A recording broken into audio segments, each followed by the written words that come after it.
Welcome sa ating explainer ngayon. Kung ikaw ay naghahanda ng thesis proposal mo ngayon, and honestly, feeling stuck ka na sa Chapter 3, hey, I got you. Ang goal natin ngayon is to really demystify the methodology part. Wala munang confusing templates or strictly memorizing formats mula sa past batches, okay? Instead, titingnan natin ang methodology as basically a simple step-by-step blueprint of exactly what you're gonna do. Relax ka lang, we'll break this down together. Okay, let's dive into this. Mabilis lang natin dadaanan itong ating roadmap. Pag-uusapan natin, una, ang inyong research blueprint. Pangalawa, yung idea na bakit bago ang paano. Pangatlo, set up muna bago pangalan ng design. Then, pagpaplano ng mismong hakbang. At syempre, ang malinaw at tapat na pagsusulat. Think of this agenda as a calming roadmap. Ipapakita ko sa inyo na ang methodology is literally just a structured, manageable plan na mga i-execute nyo pa lang. So, let's go! Section 1, ang iyong research blueprint and how we need to shift your mindset. Kasi alam ko, mabigat talaga sa feeling. You know that heavy pressure kapag nandito ka na sa chapter na to, di ba? Boom! Papasok na yung mga panic questions sa utak mo. Hala, anong design ba gagamitin ko? Ano bang test dyan? Or may template ba kayo dyan? And guys, that is completely natural. Feeling natin kasi we need to use these super complicated words and heavy stats para maging valid ang research natin. Pero wait, let's take a step back. Hindi ito paramihan ng alam na fancy terms. Let's redefine what this really is. Sa context ng proposal nyo, methodology isn't about perfectly copying a past thesis. No way. It is simply a logical, practical blueprint na nagpapaliwanag kung paano mo eksaktong gagawin ang research mo sa future. Proposal pa lang tayo, right? So ang mindset mo dapat is strictly focused on future execution.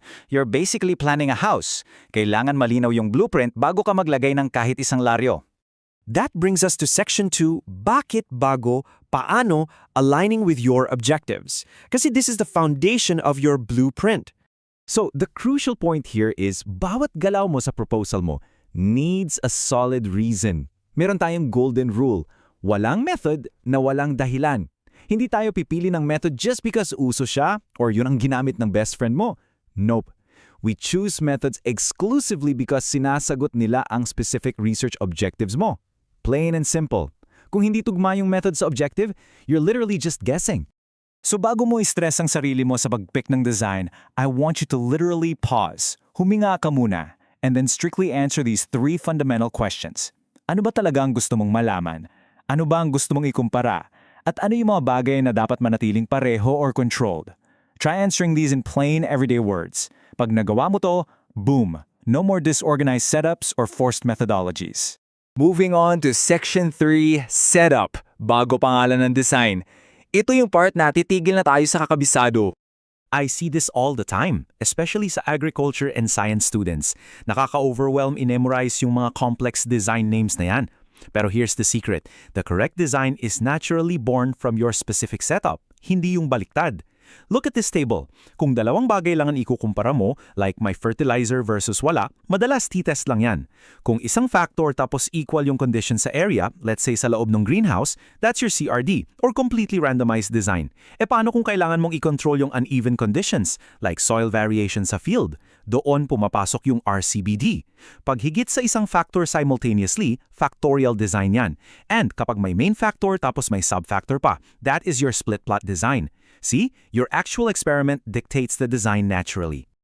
Kaya seriously, you don't need to memorize every single design sa textbook. Actually, scratch that. If you can confidently answer this simple prompt, ano ang ikukumpara ko at ano ang gusto kong kontrolin sa eksperimento ko, then you are good to go. Kapag nasagot mo yan, I promise you, kayang-kaya mong i-depensa yung methodology mo kahit kaninong panel pa yan. And that leads us to the actual execution phase. Section 4, pagpaplano ng mga hakbang. Literally, your materials and procedures. Gusto kong linawin na itong part na to, it's not just a checklist to pass. Minsan kasi naglalagay tayo ng kung ano-anong fluff para lang mag-sound unique or academic, di ba? Actually, please don't do that. What they're looking for is a clear, honest story of what you will actually do. Wala nang dagdag bawas, just the real, planned process. Kung hindi mo naman gagawin, wag isulat. And this brilliantly illustrates kung gaano kasimple to. 4 na questions lang para sa procedures mo. Number 1, ano ang gagamitin? Number 2, ano ang gagawin? 3, kailan ito gagawin? And 4, paano ito gagawin? That's it! If you sequentially answer these 4, you literally guarantee na kahit sinong magbasa ng proposal mo, they can easily replicate your planned study. Down to our final section. Section 5, malinaw at tapat na pagsusulat. Ito na yung final polish natin, yung building code ng blueprint mo. Makikita natin dito ang malaking difference. Yung wrong way, that's using super complex words for no reason, blindly copying sentence structures from old thesis papers, and hiding missing details. On the flip side, yung right way is all about clear sequential steps. Honest yung planned process mo at simple siyang intindihin. Remember, a brilliant methodology is not measured by deep vocabulary. Nasusukat yan sa clarity, sa logical flow, and sa honesty ng narrative mo. Now, we have to look out for what I call cracks in the blueprint. Ito yung mga common errors na magpapahamak sa study mo. Number 1, kapag yung methods mo doesn't match your objectives at all. Number 2, missing basic details like walang amount, walang exact time, walang clear measurements. Tapos, yung overcomplicated designs na pinilit lang para magmukhang fancy at yung pagmix ng results dun sa mismong procedures. Guys, these cracks will totally weaken the integrity of your entire study kahit gaano ka pa kasipag. We really want to avoid these for sure. So as we wrap up this explainer, I want to leave you with this one provocative question. Kung ibang tao ang babasa ng methods mo, is every single step completely clear? Challenge ko sa inyo ito right now. Pick just one paragraph from your draft and try to rewrite it simply. I-explain mo na parang kinukuwento mo lang sa classmate mo habang nagkakape kayo. If it makes perfect sense to them, you nailed it.